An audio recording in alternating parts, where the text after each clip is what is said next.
तो दोस्तों मेरे हेयर ट्रांसप्लांट को 1 महीने से अधिक हो चुके हैं। मतलब कल एक मई है, मेरे 1 मार्च को ट्रांसप्लांट हुआ था और आज कल 1 मई है, तो मेरे ट्रांसप्लांट को पूरे 2 महीने हो चुके होंगे।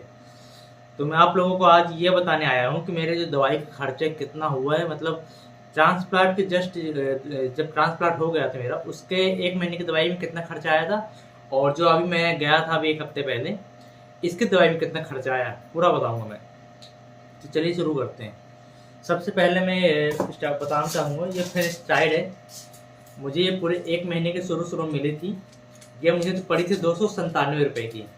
आप लगा लेना एक एक में 10 टेबलेट कितनी पड़ेगी। इसके बाद फिर मुझे मिला था ग्रोविन्स, मतलब ये रही ग्रोविन्स फोर्टे।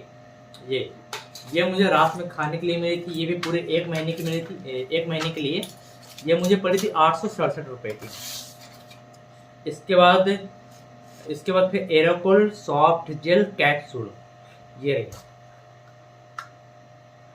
ये भी, इसमें 4 गोलियां हैं जिसमें रात में दूध के साथ आपको खाना है। ये मुझे पड़ी थी 118 रुपये की। एक गोली मैंने खा लिया है, 3 गोलियां बची हैं, 118 रुपये की पड़ी थी। इसके बाद फिर मुझे तुरंत जब मेरा हेयर ट्रांसप्लांट के ये पीछे ये वाला एरिया जब ठीक हो रहा था, तब उसके लिए मुझे फिर ये मिली थी डोनर एरिया में लगाने के लिए शॉर्पिनेट लोशन। इसे मैंने इसमें लिख लिया था 15-20 ड्रॉप डेली रात में कटोरों में लेकर लगाना है। ये मुझे पड़ी थी 150 रुपये का। इसके बाद फिर मुझे एक मिला माइनॉक्सिडिल 5% सोल्यूशन। सबसे महंगा यही पड़ा भाई साहब, ये माइनॉक्सिडिल। ये मुझे पड़ा 995 रुपये का, 995 रुपये का ये पड़ा। इसके बाद फिर मुझे पड़ा एक और ग्रिप हेयर शैम्पू।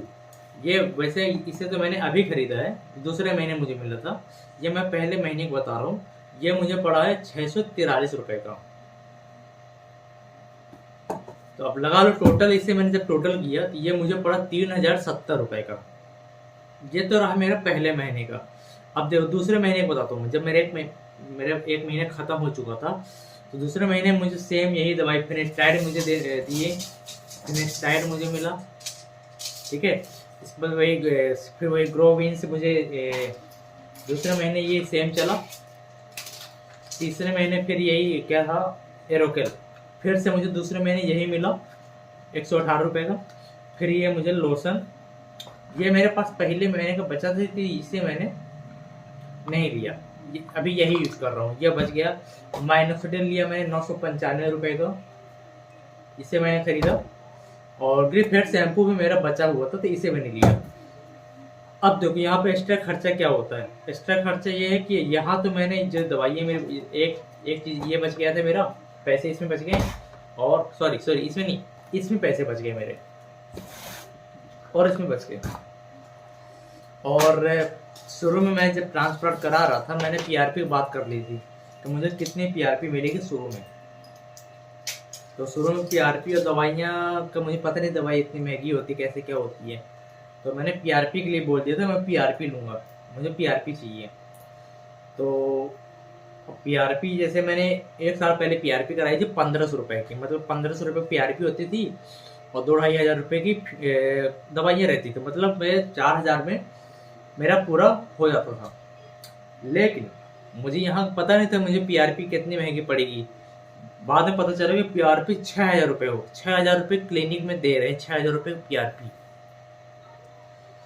लेकिन मैंने शुरू में बात कर ली थी कि मुझे 2 पीआरपी आप दे दो और मेडिसिन दे दो। यहाँ पे 2-3 महीने मेडिसिन फ्री दे रहे थे और पीआरपी 1 बार की, तो बोला पीआरपी दे दो 2 बार के लिए और मेडिसिन। तो मेरी 2 बार के लिए पीआरपी फ्री थी, 2 बार के लिए।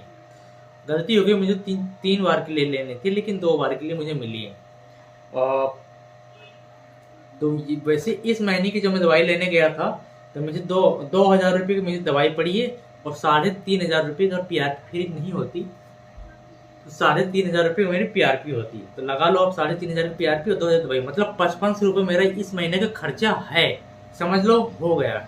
अगर मैं पीआरपी के लिए बात नहीं किया होता। वैसे भी अब मैं इस महीने मेरा बच गया, तो मतलब अगले महीने में पीआरपी कराने जाऊंगा तो 3500 रुपये वो लगने ही लगने वाले हैं। और ये दवाइयाँ मतलब अगर आप ट्रांसप्लांट कराने वाले हो ना, तो समझ लो आपका हर 2-3 महीने दो जब भी पीआरपी अगर नहीं फ्री लेते हो, तो 5,000 रुपये आपका हर महीने का खर्चा होने वाला है। वैसे मेरे ख्याल 3 महीने 3 पीआरपी तो लगातार लेनी ही पड़ती है। अब मैडम लोगों से बात हुई थी शुरू में, उन्होंने ये बोला था कि आपके फिर हर 3 महीने बाद पीआरपी होगी। पीआरपी होगी, दवाइयाँ 6 महीने तक लगातार चलने वाली है।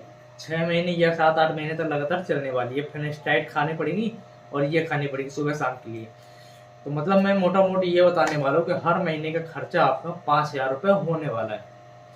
ये रही मेरी छोटी जानकारी। काफ़ी दिनों से मुझे टाइम नहीं मिल पा रहा था और थोड़ी सी मूड भी नहीं हो रहा था कि आप लोगों को बताऊं मैं। तो कुल मिला के एक सुबह खाता हूँ, एक शाम को खाता हूँ दवाई, और एक ये 4 दिनों की दवाई होती है।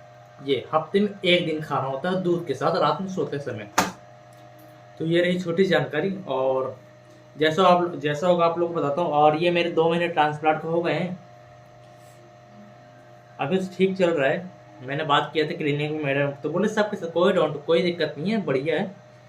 अभी आपका तो सेटिंग फेज हो गया है, आप थोड़ी वेट करो। और हमें वेट करने भी चाहिए आराम से, कोई मतलब बिना पेन के, मतलब पेन वगैरह ज़्यादा हो नहीं रहा है, ठीक है।